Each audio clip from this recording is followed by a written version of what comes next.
টাকা পয়সা নাই, তাহলে আমরা কি করব? তখন আল্লাহ রাসূল বলেন, আলা মাদমাতি লাবানিন আও শারবাতিন মিন মাইন সাকাহুল্লাহু মিন হাউজি।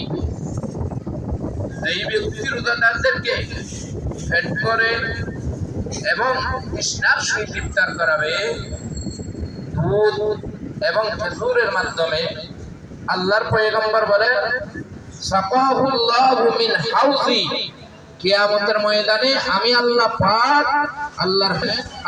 পাক তাকে কিয়ামতের ময়দানে আমি পয়গম্বরের হাতে মুবারক থেকে হাউজে কাউসারের পানি পান করানো হবে।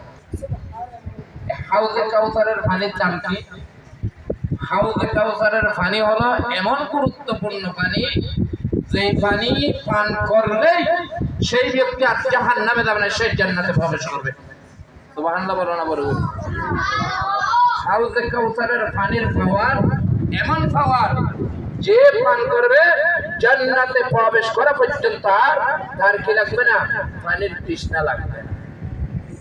এমন এই ফজিলত, রোজার ফজিলত। কাজে আমরা এই আর শুক্রবার, আজকের দিনটা অনেক ভালো দিন।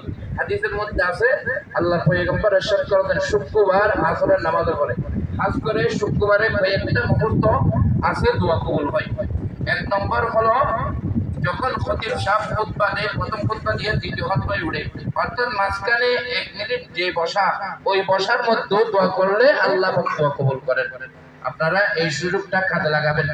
জুমার সময় খুতবা শেষ, হুজুর বসছে, আপনি ওই সময় হাত তুলে আল্লাহর কাছে দোয়া করে দিবেন।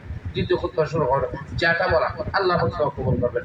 আরেকটা সময় হলো এই আসরের নামাজের পরে দোয়া কবুল হয়। আরেকটা সময় হলো মাগরিবের আযানের পূর্বে দোয়া কবুল হয়।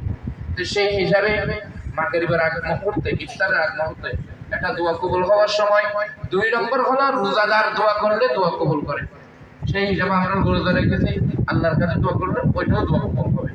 আর 3 নম্বর হলো এই এতিম মাসুম অসহায় নাবালিগদের নিয়ে দোয়া করলে আল্লাহ পাক ওই দোয়া কবুল করে। কাজে 3টা জিনিস একই সাথে হলো, আমরা সেই হিসাবে আমরা এই মুহূর্তে দোয়া করব, আল্লাহ পাক অবশ্যই আমাদের দোয়া কবুল করবেন ইনশাআল্লাহ। আল্লাহর কাছে এই নরম হয়ে কথা বলবেন, নরম হয়ে, যে যতটুকু পারি নরমি, আল্লাহর কাছে শক্ত কোনো দাম নাই, নরমি হয়ে আল্লাহর কাছে দুজন হয়ে প্রত্যেকে দোয়া করেন। যিনি ইফতারের আয়োজন করছেন, আল্লাহ পাক রব্বুল আলামিন তাকে কিয়ামতের ময়দানে এইভাবে জান্নাতের মধ্যে খাবারের আয়োজনের ব্যবস্থা করে দেন। সকল বলেন আমিন। আল্লাহ পাক তার পরিবার পরিজন, আত্মীয় স্বজন যারা দুনিয়া থেকে চলে গেছে, তাদের প্রত্যেককে জান্নাতের আলা মাকান দান করুন। সকল বলেন আমিন।